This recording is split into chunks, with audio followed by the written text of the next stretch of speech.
La prochaine AMG a bénéficié d'un port de recharge et la nouvelle Mercedes classe E dans la saveur 53, disponible pour les carrosseries berlines et familiales. Si l'électrification s'accompagne généralement d'un moteur à combustion réduit, ce n'est pas le cas ici. Non seulement cette version AMG Lite dispose toujours d'un 6 cylindres en ligne, mais le moulin à essence de 3,0 litres produit même plus de puissance qu'auparavant. L'ancien AMG E53 avait 429 chevaux, tandis que son remplaçant a eu le moulin à 6 cylindres turbo-compressé massé pour des livres 443 chevaux. Le moteur à combustion fonctionne désormais avec un moteur électrique de 161 chevaux, permettant une puissance totale du système de 577 chevaux. En activant Race Star, qui est un jargon marketing pour le contrôle de lancement, la puissance combinée augmente jusqu'à 603 chevaux temporaires. Avec 750 Nm disponibles, vous obtenez une énorme augmentation de couple puisque le modèle précédent devait se contenter de 520 Nm. C'est assez de muscles électrifiés pour un 0 à 100 km/h, en 3,8 secondes pour la berline alors que la familiale, légèrement plus lourde, prend 0,1 secondes de plus. Les deux sont plafonnés électroniquement à 250 km/h, mais le pack conducteur AMG en option assouplit le limiteur à 280 km/h pour la berline, 275 km/h pour le modèle à toit longue. Lorsqu'il fonctionne uniquement au jus électrique, les nouveaux modèles E53 atteignent une vitesse maximale de 150 km/h.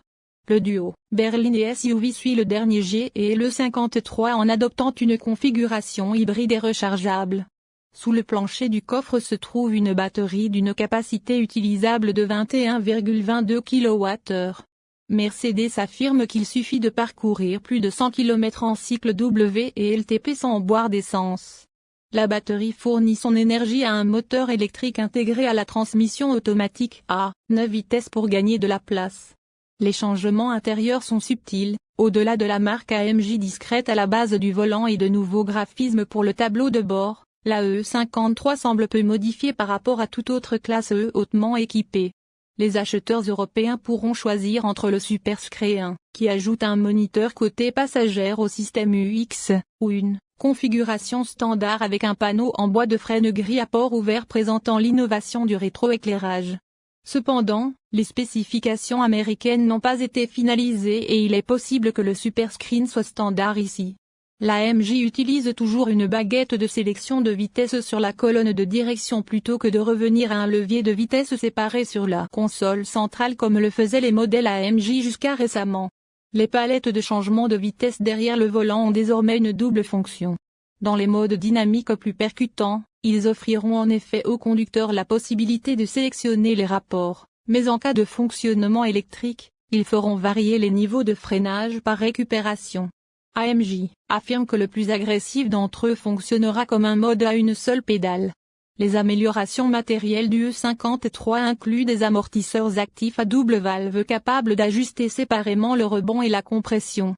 La direction des roues arrière sera également de série et la carrosserie bénéficiera d'un renforcement supplémentaire pour améliorer la rigidité. Par rapport à une classe E non AMG, la 53 a une carrosserie plus rigide, des freins plus gros et une direction des roues arrière standard.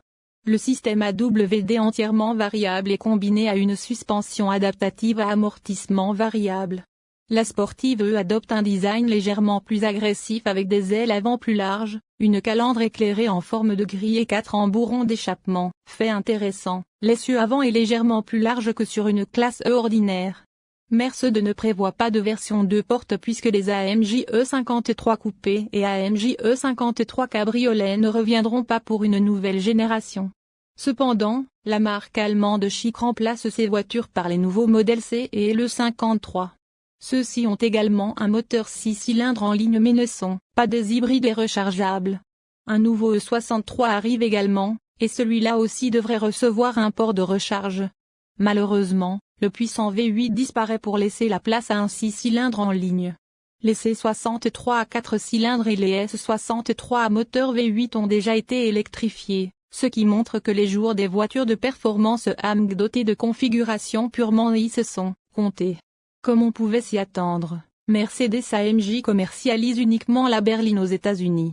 Il devrait arriver chez les concessionnaires plus tard cette année, et les prix seront annoncés à l'approche du lancement.